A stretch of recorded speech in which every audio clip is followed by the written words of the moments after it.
Hey everyone, welcome to Locked On Lakers for Monday. Brian Kamenetsky, Andy Kamenetsky. The Lakers still need a 14th player. That 14th player is still likely to be a center. Could it be filled by an old friend? That's next. You are Locked On Lakers, your daily Los Angeles Lakers podcast. Part of the Locked On Podcast Network, your team every day.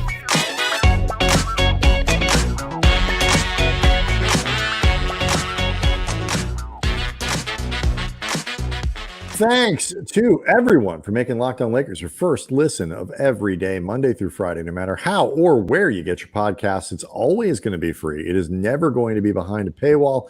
Locked On Lakers on YouTube is where you can go to see the show, hang out with over 20,000 subscribers, all leaving questions, talking to us, and talking to each other. Just as importantly, please do leave us suggestions for guests, for show topics. We look at the page every day, and so we're always looking for the best stuff to wrap into the show itself. Do want to let everybody know that today's episode brought to you by FanDuel Sportsbook, the official sportsbook of Locked On. Make every moment more. Right now, new customers can bet $5 and get $200 in bonus bets, guaranteed. Visit FanDuel.com/locked on to get started. $5, Andy, gets you $200 in bonus bets. That, just on its face, seems like a good deal. Yeah, 40 times more. I can do that math. Nice. Well done, Andy. I thought there was a reason we both do this as opposed to mathematicianing for a living. We're going to talk. We are going to talk about the Kobe statue. That announcement came, I think, just before the weekend, right? And just after we did our 824 show, reminiscing about Kobe, talking about our 10 years covering him, memories, stuff like that. But the response on that was great. We had a lot of really awesome comments on the YouTube comment section, stuff like that. So it's always good. And I think listeners, viewers always appreciate us talking about Kobe. So we'll get into that later on. And I like to think that the statue announcement was in fact a response to our show, that they were so moved by it. And until I hear evidence otherwise, that's what I'm going with. Austin Reeves, again, is just like he's becoming the most popular member of Team USA. I saw him referred to by our friend CJ Toledano from Follow Through as an honorary Filipino. He is super popular down there at the World Cup, had a great game in the World Cup opener for the US. So we'll try to get to that before we're done. But roster business, Andy. The Lakers are still short a 14th player. Rob Pelinka has made it clear that 14th guy is going to be a center to help fill in the gap that is there. You got Anthony Davis and Jaxson Hayes, who's still a bit of an unproven commodity. They're looking for a more veteran player to come in and provide some support there. And in that regard, Andy, it is becoming clear, if it wasn't before, that the Dallas Mavericks and JaVale McGee are set to part ways. My understanding of the situation reports are that if he is not traded by August 31st, and I do not anticipate that will happen, that the Mavs will let him go. And as soon as they do, he will be linked to the Lakers. Well, not even by then. He already is. And frankly, even more so. He has been linked to the Lakers over the past couple months because it has been known for at least that time, if not longer, that JaVale's future with the Mavericks was pretty cloudy. He was brought in on a 3-year deal with the team looking to make him a big part of the core. He was promised a starting position. He was reuniting with Jason Kidd, who was an assistant on that 2020 championship team for the Lakers. And it took like 3 weeks for JaVale to fall. 8 games, I think it was, that our friend Nick Angstad at Locked On Mavs said when we talked to him about that. Completely out of favor. And we've had a lot of listeners for Locked On Lakers or people hitting us up on Twitter at Cam Brothers asking us about JaVale. And it's one of those things, Brian, where the idea of JaVale is something that I would love to be viable because I really liked JaVale a lot during the 2 years that you and I covered him. Like, I liked him a lot as a person. I love his story and sort of his arc of development and perception and image over the course of his career. And the year he was the championship year he was with the Lakers, I thought he productively held down, an important role. It was not a major role, but it was important. But then there's the reality of JaVale McGee and where he is 3 seasons removed from that and 4 different teams removed from that. And I wonder if the reality isn't as great as the concept. Yeah, I mean, look, if you want to, and people can go back. We talked about this with Nick when we did our crossover episode. He made it pretty clear. Like, look, there were some extenuating circumstances to some degree. The fit turned out to be bad, and everyone kind of gave up on the JaVale McGee experiment quickly, including, like you said, Jason Kidd, who brought him there. So, like, okay, maybe, but I saw this, like, look, if you're just trying to get like a 10 to 12 minute roll out of JaVale, and it doesn't even have to be every night, it's okay. Maybe you can kind of squint and say, like, if you only need to use him every 3rd or 4th day, and he's going to know the system, and he's going to understand Darvin understand, he'll play hard, he'll fill the role, he'll do it without complaining. There's some truth to that. But the Lakers do need a player who can give them more than that, because it's not just, can you provide minutes, 10, 12 minutes, whatever, when Anthony Davis is in the lineup. That is important. But you also have to factor in, there are probably going to be 15 to 20 games. I mean, I think, thinking fairly conservatively, that AD is not going to play. And that guy, especially if Jaxson Hayes turns out not to be the player that the Lakers hope, as consistent as the Lakers hope, whatever it is, you need a guy who can give you more than 10 to 12 minutes for those 20-ish games, because otherwise you're being pigeonholed into a certain style of play that you may not want to play every game. And so if he was the 15th guy and they already had another center, sure.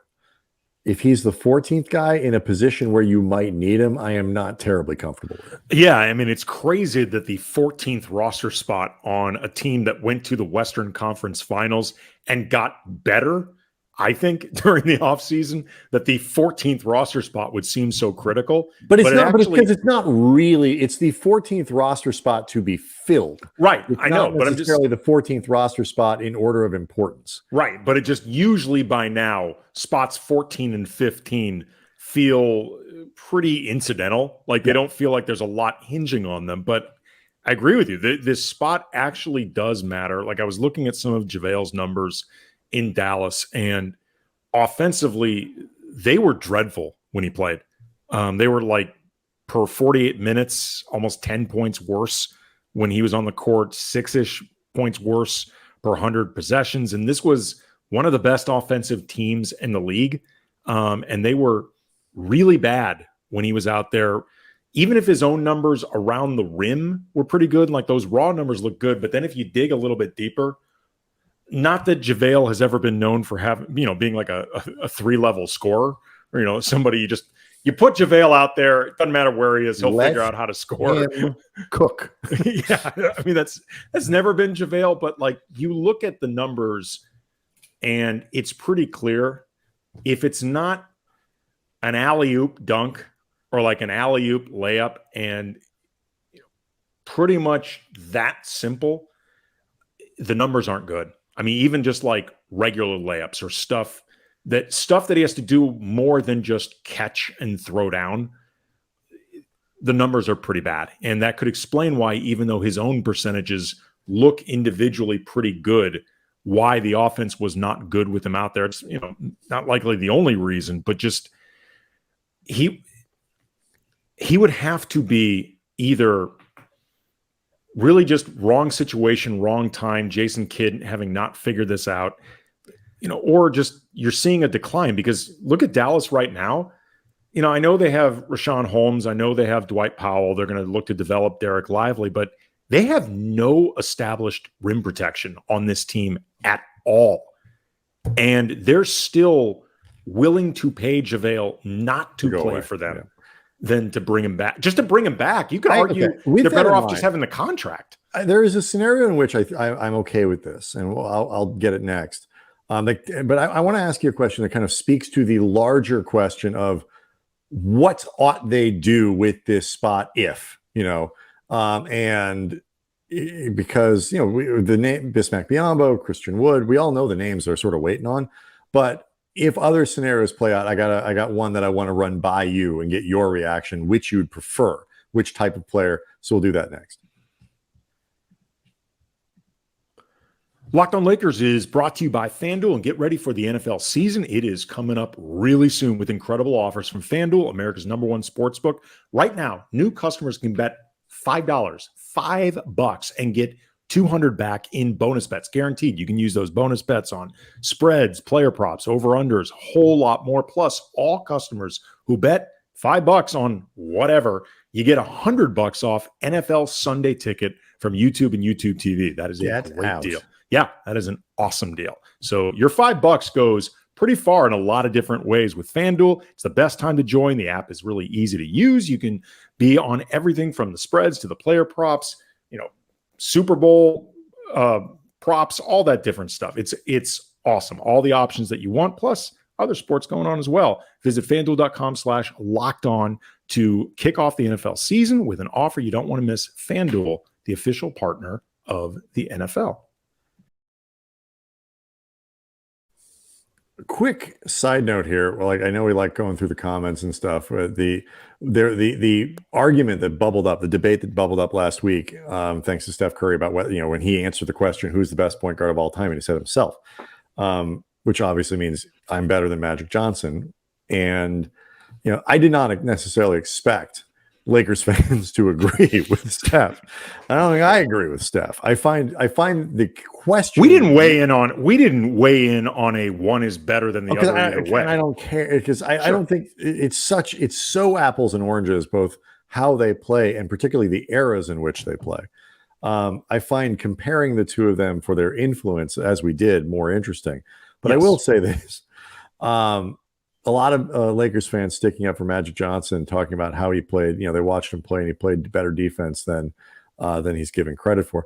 Our source for agreeing that Magic wasn't a particularly good defender are his teammates who've talked about it. And Magic has also said the same thing. And Magic Johnson has said he wasn't that good at, right. And to be clear, neither one of us said he was horrendous, and we didn't say he was a liability. Like, you weren't going to take Magic off the court, because you just couldn't deal with his, he wasn't that, but he was not a strength of their defense either. No, he was someone that they often covered for with other defenders. There's and fine. At the end of the day, he was fine. Like, in the same way, Steph is not going to lock anybody down, but he's improved to the point where he's fine. I actually think he's become a decent younger Steph was actually an underrated. It was I thought that was funny, just because guys, we're not going back and running the tape here. We're just telling you what Magic said. Right. So I just thought it was funny, but I did not expect Lakers fans to react with the idea, Steph's got a point there. No. And no.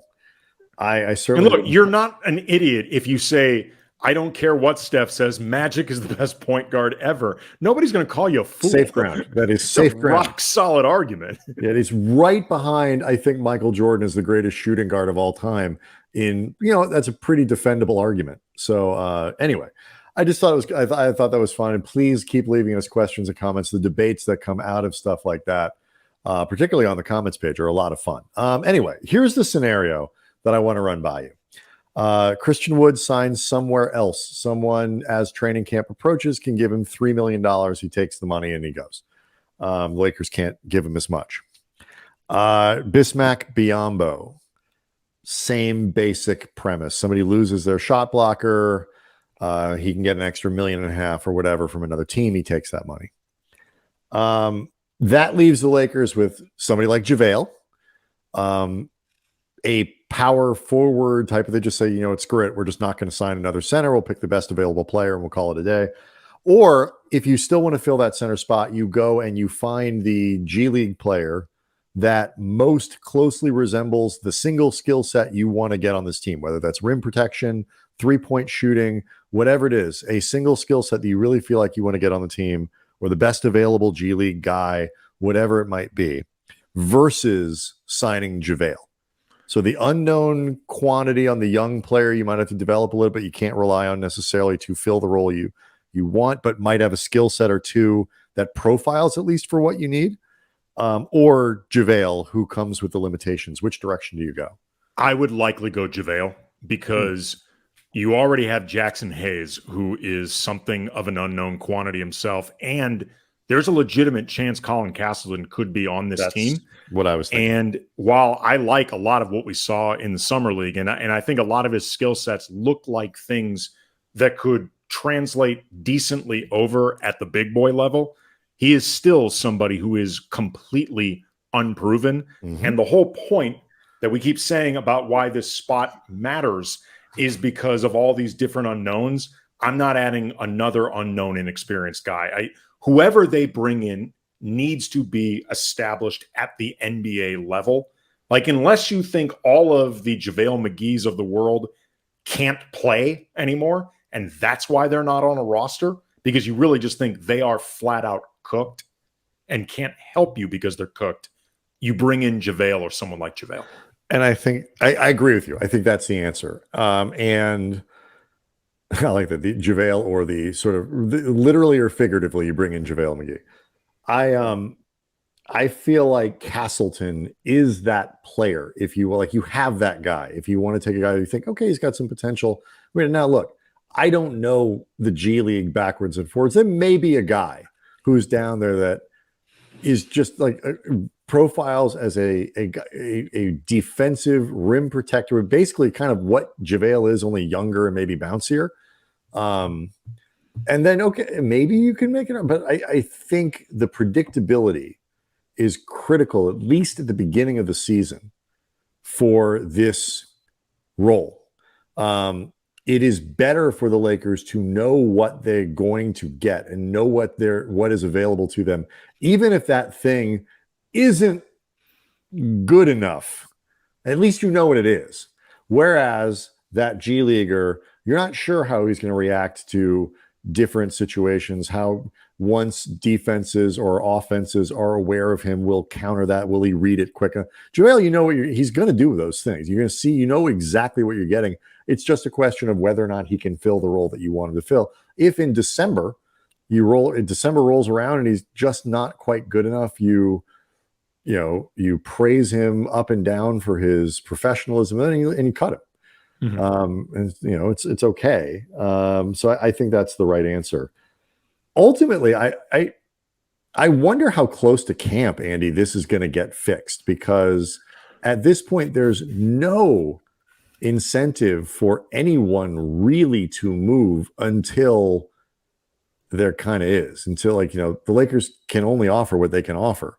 And so those other players are waiting around. They kind of know what all the offers are. It's just a matter of seeing if anything else opens up. Yeah, I mean, some of this I think is really linked to the Damian Lillard trade, the James Harden trade, or both trades, because there are teams who figure they may need to send out 2 or 3 players, fill a roster spot. Christian Wood has been specifically linked to the Heat in a post Damian Lillard trade world. There could come a point where the Lakers reach out to Christian Wood's team, like in, mid-September, and just say, look, we need to fill this roster spot, and we don't want to be left holding the bag. It's particularly if somebody like Biyombo is still out there, and it's like, look, we want to have this spot settled because we don't want to end up with neither Wood nor Biyombo. Right. Like, even Wood is the higher talent guy. I mean, even if I have a lot of reservations about him, he's more talented than Bismack Biyombo. I would rather have Biyombo because I think he is elite at something that they need right now more than what Wood can bring. But either way, what you don't want is neither. Right. I mean, it's just, the Lakers just don't have any leverage in this conversation. No.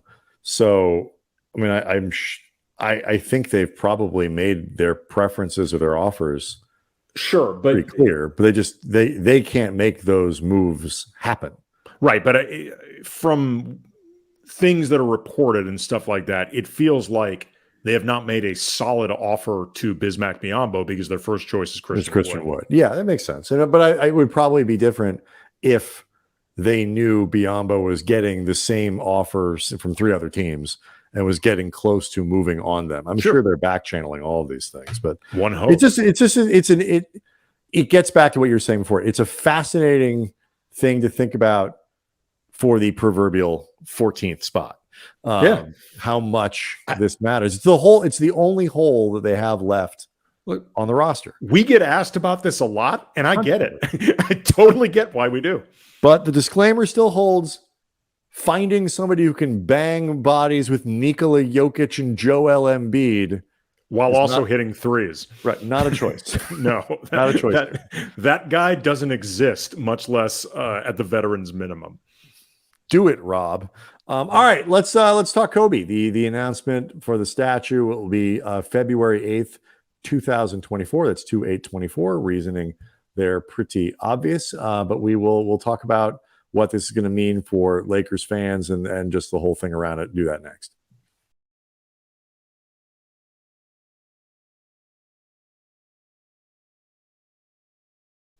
So I admit, Andy, I was a little bit skeptical about whether or not they'd be able to do this on time and how they were clearly further along in the process. I told you that they were. I thought you could be right, but I was just going based on the reporting, which said none of this had been thought about. That they just picked a date. Well, apparently the Daily Mail, I think it was that where it was. They were spot on. 2/8/24. The symbolism there very clear for Lakers fans. So February 8th, 2024, the statue, which will feature Kobe and Gigi, will be unveiled at the Crypt. And so that is going to be, to say the least, Andy, a transcendent moment in Lakers history, just given everything that Kobe has meant in the circumstances around it. Yeah, Vanessa Bryant posted a video at 8:24 a.m. Last Thursday. I saw the video. I didn't realize that it came out precisely at that time. But she said in the video, quote, "As you know, Kobe played his entire 20-year NBA career as a Los Angeles Lakers. Since arriving in this city and joining the Lakers organization, he felt at home here, playing in the City of Angels. On behalf of the Lakers, my daughters and me, I am so honored that right in the center of Los Angeles, in front of the place that is known as the house that Kobe built, we are going to unveil a statue so that his legacy can be celebrated forever." Jeannie Buss later added that Kobe Bryant was one of the most extraordinary athletes of all time and one of the most iconic individuals in the history of Los Angeles. There's no better place for Kobe to be honored than with a statue here at the center of our city, where everyone can celebrate him and be inspired by his incredible achievements. It's interesting. The date 2/8/24 honors both Kobe and Gigi. It has not been made clear that the statue will itself, like the actual art, the depiction of it. Okay, my understanding is that from reading it, that they would both be involved, but I don't know. I know there's been a lot of assumption. I don't actually, and maybe you're correct. I have not seen anything. I've not seen anything confirming that Gigi will be represented in the statue, which, I mean, really matters a lot, I guess, in the sense of the art that you would pick, because if you're looking for, the iconic images of Kobe throughout his career, as a player, they're not going to involve his family. Just, they're going to be things that happened on the court. There are a lot of different images that upon retirement that people do remember with Kobe and Gigi, but that's obviously a very different, stage in his life, and also a very different image that, might otherwise be depicted in a statue. But either way, Gigi will be represented certainly in the unveiling, and she's going to always be on everybody's minds when they think about Kobe. It's an interesting thing, and like I said, if I'm wrong about this, then I'm wrong. Maybe it was just based on the date and some of the other stuff that I read. The assumption that she would be part of the artwork. it gets to how, because I remember we used to have these debates, like, what's the pose? What do you pick? Do you pick, for a 20-year career, the span of images that you could go with, young Afro Kobe with the tongue out and the high flyer. As it gets older, I think the image that people, I think, would have gone with for like later stage Kobe would have been that something with the fadeaway jumper, like the turnaround fadeaway that you could immortalize and all that. But I would personally go with him on the scorer's table after winning title number 5 against Boston. The next thing that I was going to say is that pose of him, because it represents so much of both him. It's a instantly recognizable, not just Kobe moment, Kobe pose, but historical moment. Yeah. Everybody's going to understand exactly what that came from. And plus it would just be cool looking, like just that outside the stadium. Like you go in there, like this is where we hang banners and that's the thing you walk by on your way in. That would be cool. But there would be something like if they, just to say, like, let's say hypothetically, if it is something that involves GG, I think, there's also something that's kind of powerful and understated and speaks to the circumstances and the reason that he will not be there for the statue unveiling, that they go with that now iconic picture of the two of them on the sidelines just sitting together and watching a game. Like that would be an incredibly powerful image as well. Like to take Kobe Bryant and not make the statue of him playing basketball says something, I think, powerful as well. Yeah, there's a lot of different ways they could go with this. I'm sorry, finish your thought. Go ahead. I was reading a piece on CNN about this, just getting some of the info, and the Lakers also said that the statue is going to be the first in a series of physical tributes to honor his legacy. So there will be other opportunities, perhaps as well, to more directly and formally acknowledge Gigi as well, if they feel like the statue almost becomes too abstract in a certain way, if you're right, or it looks too different compared or is to it, the rest of them. Is it weird or is it inappropriate to take, you have this thing of athletes around the side, and who knows what the tragedy of this, or what she might have been able to become as a basketball player, but in this ring of athletes, is that the right place? Right. You want to make sure that you get something like this correct. I mean, correct's the wrong word, because but I think I understand what you mean, and I think other people do as well. Right. It's interesting too. The CNN piece that I was reading. First of all, Kobe's the 7th Lakers icon with a statue.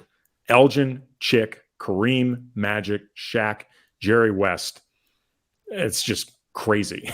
I mean, and there's not one that you go, no, come on, guys. Elgin, Chick, Kareem, Magic, Shaq, Jerry West. None of them feel like, no, really? Statue for that guy? Are we doing that really? But the other thing, though, that I found, this was fun, when in this CNN piece, it pointed out that Kobe was the all-time leader for the Lakers in regular seasons, games played, points, three-pointers made, steals, free throws made. He was also the leader for playoffs for games played, points, three-pointers made, and free throws made. It got me curious about some of the other categories where Kobe wouldn't be the obvious leader. Where do you think he ranks in blocks? All-time Laker franchise. And he is in all of these are not trick questions. He is in the top 10, at least for all of these. Sure. And blocks is an interesting one, just because they only started keeping track of it at a certain time. I don't know, he's probably like 7th. 5th. Okay. Behind Kareem, Shaq, Eldon Campbell, Vlade Divac. Got 12 more than Andrew Bynum. Where do you think he is in assists? Oh, pretty high. Magic's in front of him. No, I would say no lower than 5th. I'm going to go with 4th. 2nd. Okay. I was inclined to say 3rd. Behind Magic, as you said, just 3,835 behind Magic. You want to talk about one of those records? We always said he needed to pass more. You want to talk about one of those franchise records? Like the Bus great-grandchildren will be running this team. That record's safe. That one is going Who's nowhere. third? Third for assists is Jerry West. Jerry West. Okay. About 75 behind Kobe. Okay. Triple doubles.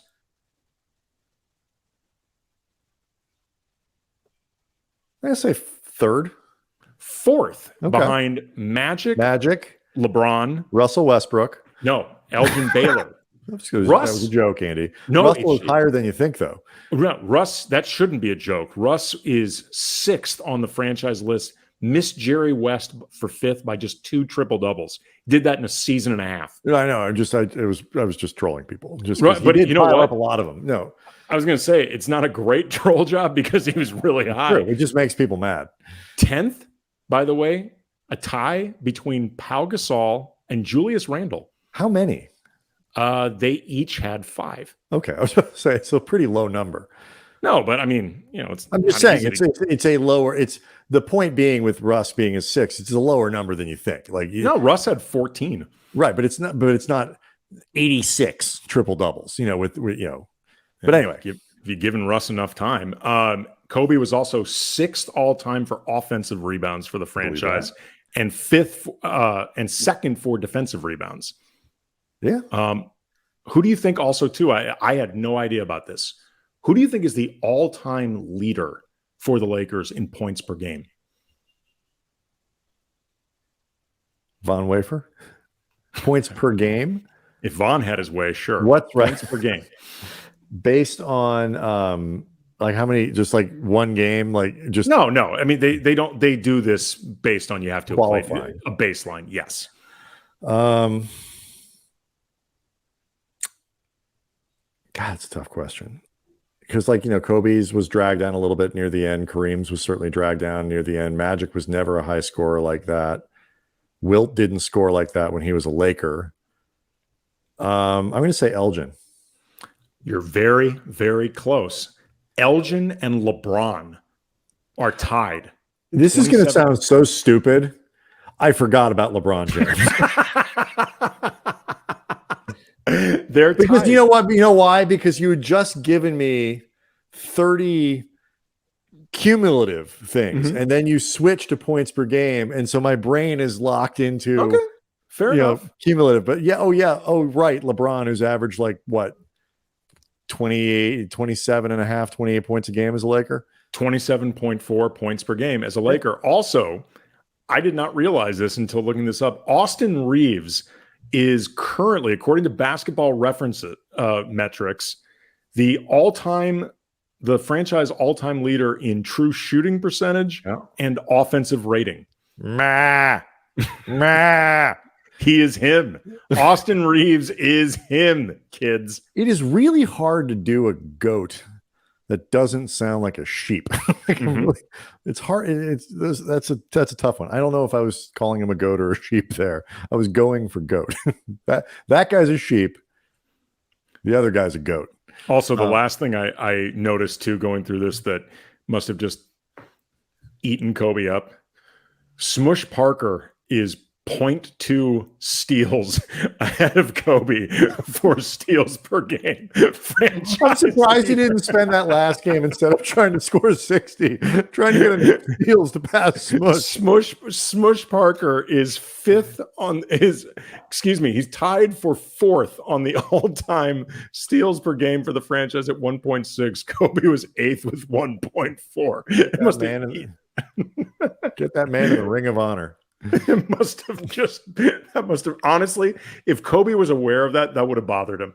I actually think that would have bothered him. Probably would have. Man, did he hold that guy in contempt? Yes, he did. All right. I cannot believe I forgot about LeBron James. Dang, man. But that speaks to the Lakers too. Like, you can be so stuck in like all the other greats that you're forgetting about LeBron James, who's there right now. I would imagine points per game, Anthony Davis is probably top-ish, getting there pretty close. He's in the top 10 somewhere, probably top. Anthony Davis is 6th. Yeah. He's 6th for points per game for the franchise. Pretty good. Your leaders all right. are, by the way, LeBron and Elgin tied, then Shaq and West tied, Kobe, AD, George Mikan, Kareem, Cedric Sabalas, and Magic. All right. So I had something I was going to say, but I forgot, and we're running low on time anyway. Locked On Lakers on YouTube, where you can go to see show, hang out, and argue about Magic Johnson versus Steph Curry. We did not get to Austin Reeves. We'll get to that this week. Team USA crushing it with him on the floor. That whole second unit really ought to be the first unit. It seems. So we'll get to that as the week goes on. Again, guests, let us know who you want us to get on the show, and we will doggedly pursue them. And we will see everyone next time. Thanks.